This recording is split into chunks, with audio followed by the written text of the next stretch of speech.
Hey guys, Brad here, and today we're going to be taking a look at Bosch's Impact Hammer. This thing is amazing. This is the engine 5/8. I've been using this for years. It is awesome. It's coming in at about 15.2 pounds, 13 amps of power. We've got 6.5 foot-pounds of impact energy on it. It's got a great soft start.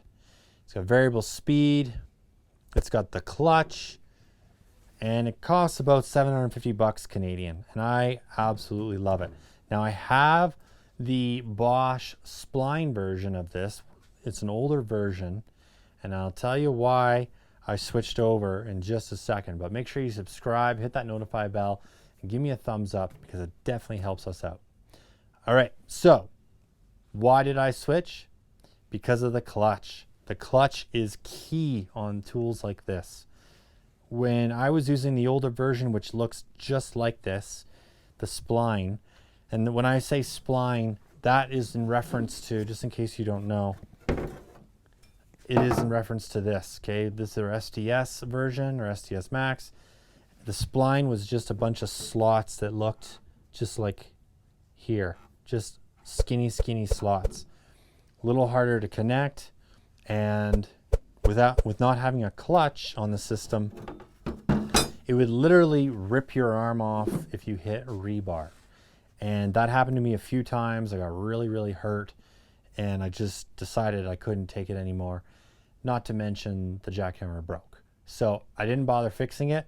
It works once in a while if you hit it really hard, but it just wasn't worth it for me. So I picked this up, and I've been using it ever since, and I absolutely love it.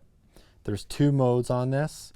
There's drilling, and then there's the hammering mode. And that's all changed up here. So we're in the hammering mode or braking mode, okay?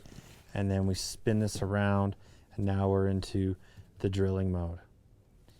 This is primarily used for concrete. However, with the hammering mode, I have been using, I just brought it out here, this little spade shovel bit. This is really good if you're into some hard clay or pit run or whatever. This thing is just awesome. Gets right through it. And I'm going to give you another tip too in a second about what you should always do every time you switch bits. All right, but we've got some chisel points in here. This is a really good bit. This is for pounding in rebar, which I'm on the fence with. Sometimes it's just easier to use a sledgehammer. And then I've got all kinds of other big bits. Now, this will do a hole, like with a bit like this, up to 1 5/8 inches. However, I'm just going to grab another bit if you want to just look in on that stuff. It will core holes a lot larger. All right, so I have these coring bits that I use, and they'll go up to 4 1/8. And I think we showed this in a DeWalt video, so we'll link to that so you can see it. And we'll leave Amazon links down below too if you guys are interested. But this is a big coring bit, so it will easily handle this. And I've drilled many holes with these guys through foundations, 8 inches thick, and it handles it just fine. It's not burning it out, it's not overheating, it works great. So some other features on this, I did mention that it has variable speed, and that dial is right down here on the side. Okay. Now this does have a clutch in it, so if you do hit rebar or something, it's not going to yank your arm off. It just sort of makes a grinding noise. And it also has amazing shock absorber in the handle. So you can really go at this thing a lot, and you're not feeling it too bad in your arm. I really do like that. Now, to put a bit in here, very easy. You just slide it in, give it a turn till it finds its home, and push it in. That's it. Just take it out, pull the collar back, and pop it out. Now, one really important thing to kind of prolong the life of your tool is lubrication. All right. When you're putting in bits, what you should do is just put a little tiny bit of grease right there. And it really helps out the tool. I didn't do that with my spline because I didn't really know about it.